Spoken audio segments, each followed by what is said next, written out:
Should we legalize bestiality? I don't know. I don't really care about bestiality. Is that all you think about is fucking animals, or? Well, I'm surprised on your take on that. The reason I bring it up is we're allowing so much sexual deviancy. We're starting to allow everything. And if you can't take a hard stance on that, then that changes my perception on your entire political view. Yeah, I think you should. I think it should be legal. If we started I don't care. I mean, you could deflect with humor, but I'm not deflecting. It should be. As long as we can kill and torture animals, I don't know why we can't fuck them. Yeah, I don't care. Go for it. Okay, so bestiality should be legal in Destiny's ideal world. Well, yes. Yeah, absolutely. Yes. Okay, and incest should be legalized.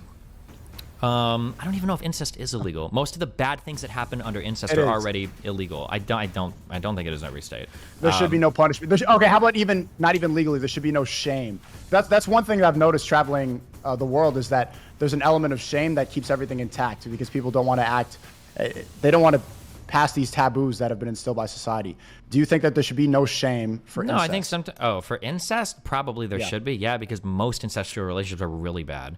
What if it's like two consenting while they're healthy and they like doing it? It's just fun. Then they can go for it. I don't care. Just like how Muslims are okay with Muhammad fucking a 9-year-old, I think that incest is probably not the biggest deal in the world. Wow, hi, what's up, buddy? Hey, what up? How you doing? Pretty good, man. Well, you in Miami? What you up to? In Miami, just streaming and memeing, you know? Same as always. I'm not interrupting anything super exciting, right? I haven't spoken to you in a while. No, just watching a video. Can always pause. There's been a lot of new stuff since the last time we spoke. A lot of stuff that we could talk about. Yeah, sure. What's up? There's a couple things that I have going on. I have Jesse Lee Peterson tomorrow, so I could ask you about that, about how to speak to him. There's also the Adam 22 blah, blah, blah thing that you already know about. Everyone's talking about that. And also Tristan Tate following you and then also mentioning Nick and addressing certain groups of people and answering a question. Yeah, whatever you want. Are you in LA now? I'm back. I was in LA and then went to Thailand, went to Phuket for a while, just got back. You're doing JLP, you're doing it remotely, or? Yeah, I'll do it remote, but I wanted to do it in person, but I didn't know he was in LA. Gotcha. Yeah, well, first, what do you think about Tristan? Did you see Tristan Tate's answering certain questions? About the Jew stuff or whatever? Yeah. What's your take on that? I mean, obviously, I agree. You agree that it's not worth talking about and you should just get money and go on dates? There's almost nothing there. People that obsess over it are generally losers. They generally offer no good solutions or advice or things to live in life. Anybody that offers grand conspiracy narratives about how the world is run, it's usually disempowering as fuck, and it's just annoying to deal with. And I don't know. But obviously, that's my take on it. Well, I understand your point about the obsession thing. There are a lot of people that obsess over it, and usually the people that do don't have anything really going on, and so they get satisfaction from thinking that everything's out to get them online. A lot of them are nerds in their basement all the time, spam posting on cartoon accounts. But don't you think that I'm wondering what you think. Do you think it's important to talk about, if you're talking about the Matrix and controlling mechanisms, aren't those questions worth investigating? No. No, not at all. I think there's a lot of important things to talk about in life. I think that the issues and problems that exist in life are usually, you need a pretty sophisticated explanation of them. Talking about like Jews or the Matrix is just a way to shortcut all of the critical thinking into putting all of the ills onto some external boogeyman. Like rather than saying, you know, like integrating certain minorities into the country is very difficult, or sometimes we might want to do things and they end up backfiring. Sometimes, you know, policy is really hard to write. Those answers are unsatisfying, even if they might be the answer. And it's way more satisfying to think like Jewish boogeyman uses Holocaust to get all of us to destroy society. Like that's a really fun, it's cool, it's sexy, it makes you feel like you have access to some special information. But at the end of the day, it doesn't get you any closer to solving any problem whatsoever, in my opinion, obviously. Yeah, it's not very practical, like making it out of the Matrix and getting your money up and becoming self-sovereign and all that stuff. Sure. But I don't want to talk. The problem, just I guess, like real quick on this, there's like two ways to view like the Matrix. So in one way, there's like the direction that like you, Fresh and Fit, Ryan Dawson, I guess are all in this direction, and then I think Tristan Tate is in another direction. In one world, the Matrix is like there's this system of people that are trying to disenfranchise men, delete masculinity, oppress white people, and they're doing so that they can leverage institutions like the banks and the WEF in order to enrich themselves while stomping on the necks of like all these other groups beneath them that might challenge them. That's like one version of the Matrix. I think that's what like your crowd in general kind of subscribes to. I think that the version of the Matrix that the Tates, or at least Tristan, would talk about is Tristan would say the Matrix are companies telling you to buy a product because it'll make you feel good. It's women telling you to be soft because that's what they want, even though they don't. And it's a thing that is leading to disempower people because instead of telling you the things you need to hear that aren't profitable, it's just products being sold to you by companies and feel-good slogans being given to you by people that don't know what it means to be masculine or be a man, et cetera, et cetera. That's like the quote-unquote the Matrix, I think, that like Tristan is talking about. So there's a huge. It seems like you've lightened up to his point of view quite a bit, maybe because I've seen a couple of your interactions on Twitter, and it seems like you're even starting to agree with them a lot more. I'm wondering if you have shifted your perspective on the trafficking thing, or it's also interesting to me that he ended up following you after you for months on end said that he's a human trafficker and needs to go to jail. No, I mean, there's always going to be things that they say that I probably agree with, right? There's going to be things that I say, things that he says that I disagree with. I still think they almost for certain are traffickers. But I mean, like I said, the caveat I always give is unless they lied in all of their YouTube videos, that's probably not true. But I mean, I told him as much personally in DMs too, where I said it's, yeah, I mean, obviously I think you guys are traffickers, but I mean, they should go to court, have their day in court, do their shit, but. And he wasn't upset with you? He probably had a cordial conversation. I mean, he was a little upset. I guess he didn't know that, but I mean, I told him, and he said, "Well, we'll see what happens." I said, "Good luck in court." I mean, we'll see what happens. Okay. Respect you sticking to that point of view even after that. What's your whole take on? Well, how should I approach the Jesse Lee Peterson interview? That's like one of your most popular interviews of all time, and I think he's a really interesting guy. I actually agree with him quite a bit. I posted this clip the other day from my No Jumper podcast where I was talking about how black culture promotes a lot of negative behavior, and a lot of times black people will drag black people down way more than they ever blame white supremacy for. For example, when you start to make it up in the world, or you start to speak properly, or you start to dress more respectably, black people like use words like you're speaking white, or they'll bring you back down and say that you're a coon and all this stuff. Say that you're simping for white people when you try to make it out of the, and you kind of see that response in the quote tweets. Everybody is saying like, oh, you can't speak on black culture if you're not black, blah, blah, blah. Why is he talking about this? He doesn't know about jazz. It's like, okay, first off, no black person, like who goes to jazz concerts anymore? Who listens to jazz? Who are all the top black artists? They're all, promoting murder. Sexy Red is like saying my coochie pink, my booty hole brown, Cardi B. All the major black artists are promoting degeneracy, which is something that we all know, but when you talk about it, they immediately try to silence you saying you're racist. So I kind of saw a good response there, and I think that's something worth talking about. And maybe even something you agree about. I was listening to a streamer before you saying that you could tell somebody is racist right away, but people will call me racist for that, and I saw a lot of people upset with me and calling me racist, but I'm just pointing out something that if I was blacker, they would probably nod their head and agree with. When Ye talks about it, they say it makes sense. But when I talk about it in a room with Adam 22, they immediately say like, oh, look, he follows Richard Spencer. He hangs out with Nick Fuentes. He's a white supremacist sympathizer, all this stuff. Okay.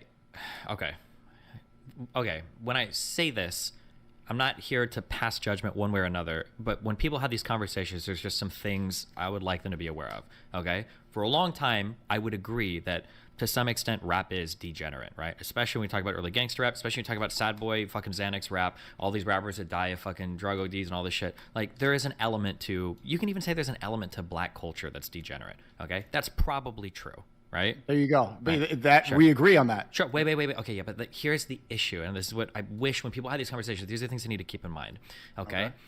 One, the entertainment that you create is a reflection of the culture that you're in, right?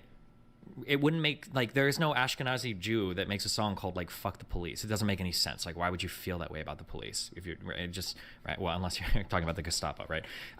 So that's one thing. Keep in mind that the art and the media that you create, it's going to be a reflection of the environment that you're in.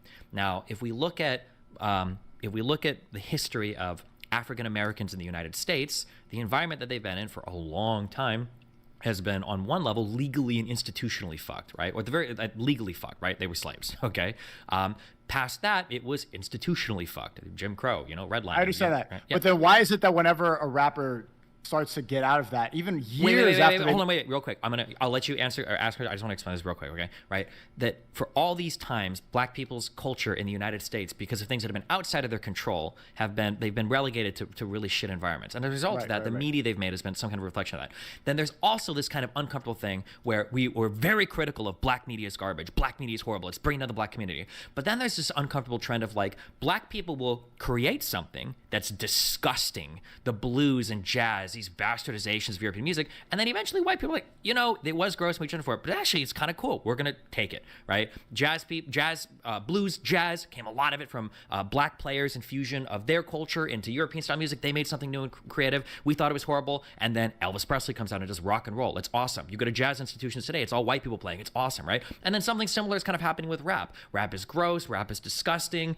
But if you go to any rap concert, fucking 90% of the audience are white people. So while we're simultaneously criticizing the culture and saying it's disgusting, we're the main consumers of it. When I say we, I mean we as white people. So I'm just saying that collectively, when you take all of that account, I can see black people looking to be like, okay, fuck you. You're saying that our media is crap and we're fucking ourselves. That might be true to some extent, but it doesn't keep you from consuming it. You love buying it. You're our main consumers. And eventually you come by and you steal it, and you don't have any of those same criticisms because there's not the same expectation for you as a white person to uplift your culture. Whereas every single rap artist that becomes famous is expected to be some representative, some Malcolm X, some MLK that's supposed to uplift all those people, when they might just want to make media that reflects their environment and they just want to make money like any white person would. But there's a whole new set of, I'm not arguing that. Of course, we all know that white kids love to consume the stuff. Sure. Yeah. Just the aesthetic is the aesthetic is sexy. There's murder, all this stuff, the twerking, all that stuff. Like obviously that's attractive. That's why they keep making it. But the bigger argument is why, even when they're out of that lifestyle, like yes, okay, systematic oppression. They're from the hood, all this stuff, redlining, blah blah blah. We're victims. That's always the main black mentality in America, is that we're always victimized and white supremacy is holding us back. But how come when they start to elevate, when they start to get out of that, even years after they've been out of the gang lifestyle, that's all they know how to continue rapping about. That's all they know how to, even when they have nothing to do with it for years and years and years, the whole aesthetic, all of it is, they even will stay in the gang mentality. They'll be around that just so that they could keep that aesthetic going. Because they'll purposely surround themselves with that aesthetic and ideology and that lifestyle to sell more music. They won't live that whatsoever. They'll be at nice dinners. They'll be traveling the world. They'll be in private jets, and they're still talking about gangbang and GDK, GD, all this stuff. Because your upbringing and how you get success is largely going to shape a lot of your life. You make money doing it, people want to hear it, and it's something that you carry with you forever, right? This is part of the criticism. I don't want to get like too much into other stuff because I don't want to disagree too much, but like a lot of the things that red pillars say about how they move through relationships actually makes a lot of sense if you look at it through a poor lifestyle. When you talk about, like, for instance, a lot of red pillars, when you guys talk about how you manage relationships, when you say the man leads, one of the reasons why that you guys always give about men leading is if you get into a fight, if somebody breaks into your house, this is poor ghetto mentality, right? No middle class person is thinking like, I need to lead my woman for when I have to fight for her life, because middle class and wealthy people don't think that way. But even these red pillars that make like millions of dollars, when was the last time Myron got like jumped with a dude in a gun trying to kill him and his girlfriend, right? Actually, that's not true. Recently they were at the restaurant after a show, and he had to protect everybody because he's always carrying a gun. And he said, like, everybody get behind me, because there was a fight that went on in the middle of the restaurant. So even when you start making money, that's all. There's always a risk. There's always a possibility. No. Come on. Well, it might happen every now. First of all, was this a random dude or was this like a fan or whatever, right? Like, and actually, it was a random altercation at the restaurant. But when it does get down to that, it's always the man that has to protect. He's the one carrying the gun. He's the one who's the most what you're saying. capable. I understand what you're saying right now. This is broken mentality. This is ghetto mentality. Nobody in like the wealthy world thinks this way. You call the cops or you just leave. Nobody's thinking about like how do I need to move in case of a fight. Like nobody's building their life around these interactions. Well, no, you're equating it to that he needs to get in a fight. He's the one carrying the gun. He's the one who's going to be most capable with a weapon in that scenario. He's going to be better at it than a woman in all scenarios. I understand what you're saying, but I'm saying this is like 0.1% of what you're thinking about. But when you listen to red pillars, it's like 85% of like how the world is built is around surviving fights. Like, it's just most people just don't think about that, right? You spent some time in Miami Beach. You've been in LA. Like, even in LA, like most places, this shit is not happening. I lived in LA for 3-4 years. I've been to a ton of different restaurants. I've been in fucking weird places in Hollywood, homeless people. Like, I've been down in Miami Beach now. I go all over Brickell, Miami Beach. Like, it's just not something I think about. It's not ultimately, but the bigger point of it's not just about the fact that it's happening all the time, but it's just having that mentality will lead a better relationship. That's sure. And being the I'm protector just saying will, that. Sure. All I'm trying to illustrate here is that like that is something that comes from a certain type of background. And it's carried through. Like Myron, and maybe I guess even you, I don't even know, are going to carry this mentality with you for 10, 20, 30 years. But what I'm telling you is that other wealthy people are going to look at you like you're crazy. That'll never change. When you start saying things like, oh yeah, like if you're at a table talking to some wealthy folks that come from wealthy families, and you're like, I need to lead in the relationship. They're like, oh, well, why is that, SNEAKO? And I was like, what if somebody breaks in here and a fight breaks out? Like everybody's going to look at you like you're crazy. that's not the reason that I'm going to give in that scenario. It's because my woman is going to feel more safe and secure, and she's going to be able to be in her feminine more if I'm the one protecting and leading and I'm the masculine one. And there's a lot, that's like just the most physical and the best example of it, like when a fight breaks out, but that's obviously not going to happen that much. The relationship's better when the masculine man is leading and the woman can be feminine. A woman can't properly be feminine if she's not in a safe environment and she doesn't feel secure. That's ultimately the reason for it. Okay. That was just one example, but what else do you want to talk about? The last one was, what do you think about this whole Adam 22 thing? He's, what I've been messaging him back and forth for a lot of time, and you know, people are making memes about. I saw a collage of like the four of us, like the Cut Coalition.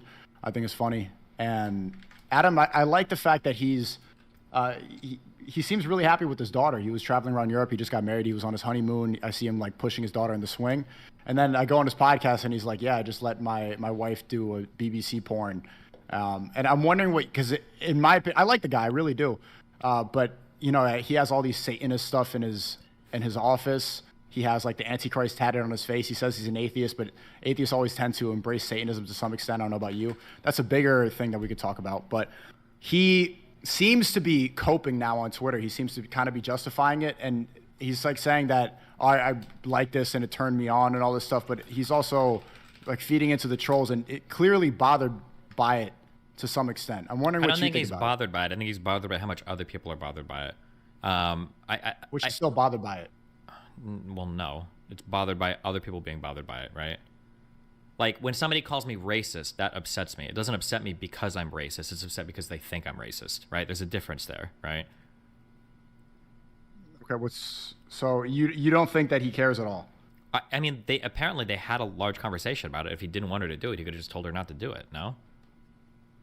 I don't even, it's the whole thing doesn't make sense. It's like, if you're going to do it for money just so that you could sell some OnlyFans stuff, the guy's a multi-millionaire. You don't need to do this for money. It seems weird that he did that like a couple weeks after his marriage. If you say multi-millionaire, I could be wrong. I doubt he's worth more than $10 million.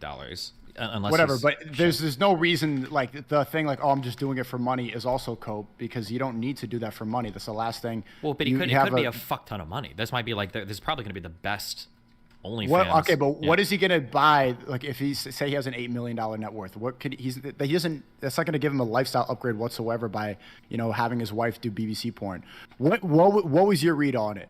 If it 2 or 3x's her income, it could. I mean, it could change. Okay, but right? Yeah, what was your read about speaking to him about that? What I saw is like he seemed like it was making him uncomfortable, and I see it like in a couple months he's going to start regretting this and continue to try to justify it or go deeper down the porn rabbit hole. And also another moment that I had on the podcast was like, what are you going to do about your daughter seeing all this stuff? Because I like the fact that he's become a father and he seems like he's maturing, and he even said that having a daughter was way more fulfilling than the hundreds and hundreds of women that he slept with. And I'm like, that's good. He seems like he's on the right path. And then he does this. And then I asked him, like, how are you going to explain this to your daughter? They already did. He's already got a fuck ton of tattoos. They already literally shoot porn. They do a podcast with women that they fuck afterwards, right? Is this going to be the thing that... This is different. This is okay, but it's so even if it's not just about the difference that it has on the child, the perception is the biggest part about it. The perception in these like really weird like red pill communities where you guys think it's okay for you to like step out on your woman, but it's not okay for the woman to step out on the guy. I think for most people it's not red pill. It's just everybody. No. Everybody. That's red pill. That's only red pill. It's not red pill. Go and talk in any country movement. Men don't cheat on their wives, and it's okay. That's not true. It's not about the in between the relationship. Is also public perception, because what I'm saying is that the kid is going to get bullied for this, and it's going to come up. And what matters more than just like how the mother and father deal with it is public perception. So once the daughter sees that and sees like, okay, mommy got BBC'd, that's going to be different on the child's mentality than, okay, like they did some threesome porn. Both are bad, but one is completely different, because that's the type of that's the number one biggest humiliation ritual for a white guy. Maybe if you're racist, I don't. That's just true. I mean, it's the number one porn subject for white guys. It's always like black on white. The That is obsession the with number. like It's not an obsession. Look, it Destiny, is an obsession. The idea that like if my girl like well, it's a white guy obsession, but I am talking about no, public perception. it's a black guy in red pill space. It's a black person obsession too. I think that if you were to poll the average red pillar and you were to give them a woman, you say, would you rather she fucked like 5 black guys or 1 dog? I think they'd rather like or like 5 dogs or 1 black guy. I think the guy would rather take the doggy fuck a woman like every time. Like the obsession with BBC and black guys fucking white chicks or any chick is really fucking weird, and that's true of like everybody in these red pill space, even black guys. Sure, but you don't think that this is going to be a problem, because this is something that's completely new where we're trying to normalize this. OnlyFans is one thing, which is also bad, and like Instagram pictures is another level, but something like this, what lasting effect do you think that this has on a child's mentality? I don't think that. If you want to talk about what is the effect that doing like public like podcasts or porn has on child's mentality, that's one thing to talk about. But like to separate out like the BBC from everything else they do, I just think is really weird. But in terms of like the child's mentality, I don't know. It's probably gonna be rough. Any child with like a famous parent or a parent that does porn or whatever, there's probably gonna be extra challenges there that you've got to deal with as a parent, I would imagine. What did you notice when you were sitting on the podcast talking about it? I've seen it's still gets brought up so much with you. It's starting to die down more with me, but it's always going to be there forever. What was your read of talking to him about that? It seems like he tried a thing for having his wife do some things. He's having like some feelings about it. Almost everybody does, women included, after threesomes. Like, you know, they start to feel differently about it once they've actually seen it. Who knows where he'll actually settle on whether or not he thinks it's okay to do in the long term or not, but that's probably something he's thinking about a lot, I guess, I would imagine. Okay. But everybody has like feelings about like one of the most common like relationship enders for sexual things is like a woman is like, oh, I want to do a threesome, and then they feel good about it and they want to do it, and then they do a threesome with a boyfriend and they watch the boyfriend fuck another girl and like, and she gets traumatized, right? Yeah, she's like, I don't think I like this at all. Yeah, but so I mean, it's common, it happens. Yeah. So I see you're downplaying the public perception of it, because that is important, whether or not it bothers you personally more. The public perception does matter quite a bit, right? Like a woman doesn't get humiliated the same way when she goes in a threesome and feels bad about it the same way a man does, because that removes your masculinity. For a woman, it might make her insecure, but that doesn't remove her femininity. I mean, it's just going to depend on how secure they are in themselves. If you're secure in yourself, then public perception is who cares. Public doesn't live your relationships, you do. I don't know how Adam feels about his, but I would never let the public dictate to me my sexual activities or my relationship history. Because one, most of these people are virgins. And secondly, why would I let them? They don't live my life, I do. So do you think that taboos exist for a good reason? I think that fucking kids is a taboo. That's really good that's a taboo. But like having threesomes or doing things where all parties are consenting and like, I don't think that's necessarily the worst thing in the world. No, I don't think there needs to be a taboo around everything. Right. So you think that trans women are women, all this stuff, and like gay, all the sodomy, all that stuff is good. What do you think? I've been having this discussion with people. I think people inherently know that incest is wrong, or bestiality is wrong, right? Because it's unnatural. Like any sex that doesn't completely correlate to reproduction is wrong, right? That's what I believe. But I'm wondering what you think about that. You seem like to be okay with all this other, like the LGBT stuff and, you know, mommy doing BBC porn. Do you think that it's morally okay to have sex with an animal? Personally, wow. I don't really care because we already we already torture and eat animals, which is probably more fucked up than fucking animal. But I mean, like anybody that fucks an animal probably has a whole bunch of other weird problems going on in their head, I would imagine. Like it's okay. Like should bestiality be legal? Yeah, I don't give a fuck. Wow. Do you think that torturing and eating animals should be legal? I think that you should eat animals the halal way. They should be slaughtered. In Islam, we believe that you should only eat animals that are slaughtered the proper way. Where I'm not talking about slaughtered. I'm talking about like hooking cows up to hormones and drinking milk or pumping things into things to make them beefier. That's not okay. That's haram. Okay, so you eat all factory farm shit and all that stuff? I'm eating halal meat now, yeah. Okay. Oh, that's fine. Yeah, well, so that's the proper way to eat it, because you need to add some moral to that. You think bestiality is okay, right? Okay, do you think that incest is morally okay? The main problem with incest is usually intrafamily dynamics are introducing a whole bunch of bad power stuff that makes it not healthy to pursue. So like older sibling, younger sibling is probably always going to be unhealthy. Parent-child is almost always going to be unhealthy. The issue with incest is that the internal family dynamics make it really hard for anybody to consent to any type of sexual relationship. But what if we equate your same thing? Like, what if you don't? Because you're saying it doesn't matter about public perception. So if they're both adults, a son and a mother. If you've got like two fucking twin brothers that are like 27 and they want to fuck in college, then knock them out. I don't care. Go for it. Wow.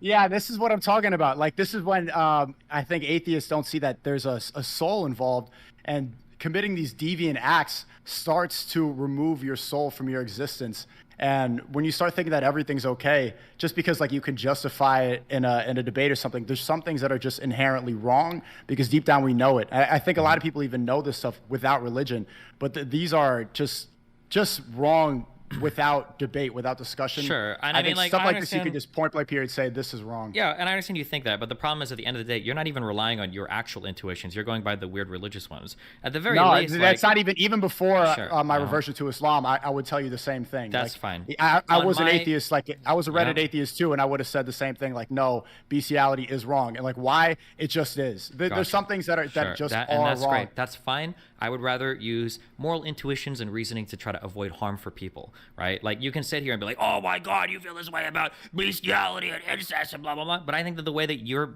movement views women is fucking disgusting. Like it's worse than any amount of doggy fucking or mother-son when they're both 30 or 40 years old fucking could ever be, the way that you guys view and treat women. So, but I mean, like you have like your feelings for that and you think it's all internally justified and the souls have men over women, blah, blah. Well, that's Do you fine. see how I mean, you that's just your thing. equated men leading Stop, in a stop, relationship, a I red didn't- pill I relationship to didn't- bestiality? Hold on. I'm not equating any. What do you think equating means? You're comparing it, and you're saying that it's equal and that one thing is worth. What do you think comparing means? Do you think comparing means equating? Why would you compare two things that are equal? Fine, maybe that wasn't the perfect word, but that it's insane to me. It's not the perfect Oh my word. God. You're pivoting. No. The problem is you can't engage with what I'm You saying. pivoted from bestiality to red pill I didn't relationships. pivot. I showed you that you feel incredibly comfortable in your moral reasoning because of souls or intuition or whatever. And what I'm saying is I have other moral reasoning that takes that has a huge problem with some things you say about like women. You're sitting here focused on questions that don't really matter. Incest and fucking Bestiality animals. doesn't matter? No. How many people are fucking animals in the world? No, that doesn't really matter. But things like how we treat women, how It's we not- set it's up not about- relationships, it's not how many those things people are do it. way more. No, it is about how many people do it. it's It's not. way more important. You know, Yeah. it's about the mindset of accepting that and accepting all types of sexual deviance. That's the biggest thing, where we start to accept everything, and then the floodgates open, and then society crumbles. Sure, and I if think if you think it's okay Uh-huh. to have sex with the dog, then everything starts to crumble after that. It's not. You shouldn't even have to bring up statistics. Like if people start to believe that things like this are okay, everything falls apart. And it's funny because the thing that has led us into the first world hasn't been the reduction of incest and bestiality. It's been treating women like people. That's been the thing that's moved us into this world. So the ways that we view women and the ways that they move in society have been far more instrumental in getting us to where we are now than strong stances on incest and bestiality, which are niche issues that very few people actually care about. No, the difference is we used to believe that men and women had different roles, that women were supposed to be at home raising the children. And now you're saying that treating women like people is treating them exactly the same as men, and that it doesn't matter who protects and provides, a woman can protect, because like how many scenarios are that going to happen? But ultimately we are different by design. God created us differently. If a woman wants to avoid harm, what's like the number one thing she should do? She should find a man who's going to be able to protect her. Wrong. If a woman wants to avoid harm, she should be a lesbian, because the most likely person that's ever going to hurt you as a woman alright. is your significant other. So you're defeated by the very thing you're saying. When you say men exist to protect women from who? Not from other women, it's from other men. So even your point doesn't make sense, right? It's not about treating women and men as equal. It's about granting them the same autonomy and letting them make the choices in society that are the healthiest for them, that they want to do the most. And when you leave these options up to women, then they start working more, they do other things, and your society gets better. Look at every single industrialized country in the world. One of the hallmarks of success is usually women getting to vote, women having access to reproductive control, and women working jobs. It's like the best thing for your economy. Okay. If you think that, but I mean, it's not that I think it. It's just that's like the reality of the world. Every single successful country you're in, one of your biggest markers for economic development is whether or not women are working and have access to reproductive control, or are they just like slaves that are baby makers. We're seeing all these countries that allow all this stuff and believe in all this feminist lie, we're seeing them all crumble in real time, and we're seeing them burn in the past couple of years. France is crumbling right now, one of the wokest countries in the world. 3 years ago, we saw all of America burn, cities burn because of all the BLM. Yeah, so look, wait. Countries where there's Sharia law, yeah. countries where there's Sharia law, and we say like, okay, not everything is up to the individual person based on whether they want to do it. There's some things that should be taboo, and we should not be allowed to do because it's better for everybody else. It's better because of basic morality. Those countries end up surviving. Those countries end up surviving. Where did countries with the top 3 lowest crime rates are all Middle Eastern countries. That's all great. Muslim countries. And who invented the microprocessor? Who gave us YouTube and Facebook? Who landed on the moon? Who runs the world economy and world trade? Who dictates policy to every other free nation on the planet? Who donates more to, like, it's not countries with Sharia law.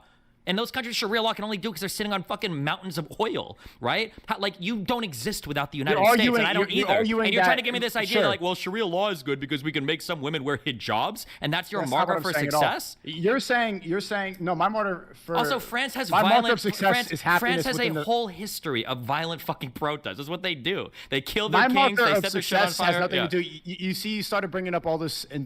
everything that happens to do with industrialized society and the invention of technology and trade, like that's not how I mark a happy society. The ultimate goal is happiness, right? Like these things that your technological developments and stuff like that, you could argue that it's actually hurt happiness quite a bit.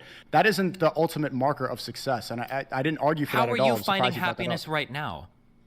You're getting on airplanes manufactured by Western technology, on your cell phone blogging, probably made by Apple or Google, it's uploading into social media networks that are ran by microprocessors, probably in an Amazon warehouse. Every single part of your life that you're enjoying right now, the women you can reach out to, the adventures you're having, all the learning that you're doing, this conversation you're having right now is built off of Western technology, not Sharia law. I use the technology that's here, but ultimately what makes me happy is my connection with God, is my relationships with people, is my relationships with my family. Then go do ayahuasca in fucking Brazil and go crawl into the jungle ayahuasca for 7 has years nothing to do with that. it. That's some ayahuasca, is that all that demonic like now to hippie you? stuff. Okay. That's the incest bestiality argument that you're making for. That's not what makes me happy. Those things obviously are fun and they give me access to people and I'm taking advantage of the industrialized society, but that's not what makes people happiest. It's its connection with the higher power. Okay. I mean, that is one aspect, but I mean, like, loving God while you're starving or you don't have a computer can kind of suck in some countries. I think that all of the things that modern technology affords us, I think is really fucking cool. I think that, and not just cool in like a I'm browsing TikTok all day kind of way, but cool in that like if I'm on an episode of like Fresh and Fit with You, like that can only happen in the United States, right? You're some like Haitian immigrant. I'm like half Cuban. Myron is who the fuck knows where. Like all these different people are brought together by all the traveling, all the technologies, all the thing in the country that makes that possible. It's only happening in the United States, right? Even in Dubai, where all that shit is happening now, it's people from the U.S. going there. Like, should we legalize bestiality? I don't know. I don't really care about bestiality. Is that all you think about is fucking animals, or? Well, I'm surprised on your take on that. The reason I bring it up is we're allowing so much sexual deviancy. We're starting to allow everything. And if you can't take a hard stance on that, then that changes my perception on your entire political view. Yeah, I think you should fucking. I think it should be legal. If we started I mean, yeah. you could deflect with humor, but I'm not deflecting. It should be. As long as we can kill and torture animals, I don't know why you can't fuck them. Yeah, I don't care. Go for it. Okay, so bestiality should be legal in Destiny's ideal world. Yes. Yeah, absolutely. Yes. Okay, and incest should be legalized. I don't even know if incest is illegal. Most of the bad things that happen under incest are already illegal. I don't think it is in every state. There should be no punishment. Okay, how about not even legally? There should be no shame. That's one thing that I've noticed traveling the world is that there's an element of shame that keeps everything intact because people don't want to act. They don't want to pass these taboos that have been instilled by society. Do you think that there should be no shame for incest? No, I think for incest, probably there should be. Yeah, because most incestual relationships are really bad. What if it's like two consenting while they're healthy and they like doing it? It's just fun. Then they can go for it. I don't care. Just like how Muslims are okay with Muhammad fucking a 9-year-old, I think that incest is probably not the biggest deal in the world. If it's like two twin brothers in college fucking each other, they can go have fun with it. You see how you justify some sort of sexual deviance and you equate it to consensual marriage. I'm not thinking of like sexual deviance in some spiritual plane. Usually what I'm thinking about is like what is causing harm to society, what's minimizing harm to society, and what's maximizing their autonomy for their people. People should be allowed to make these choices and choose these things to do, make them happy as long as they're not hurting other people. I think that's generally how I view things. But if you're on some Sharia mindset or whatever right now, I can understand why you would want to make some forms of masturbation or incest or whatever illegal. Okay. All right. Okay. Peace. What's your next thing you're doing? Is it the JLP thing? That's tomorrow, and then yeah, I have some videos to work on now. I've been working on my. Have you seen my new videos that I posted? Because you're like, oh, the old SNEAKO is so much better. Blah blah blah. I made this video called "How I Learned to Love the Unabomber" and this video called "Rat Race." I felt like I tried to watch it and I saw Jewish shit popping up and I was like, there wasn't any Jewish shit in there. Okay, maybe there was. I don't know. No. How I Learned to Love the Unabomber is a good one. That's a good one. And Okay. I mentioned you in it. Gotcha. All right, I'll check it out. Okay. You're not gonna check it out, bye. No, I will. Bye. Be careful. All right, cool.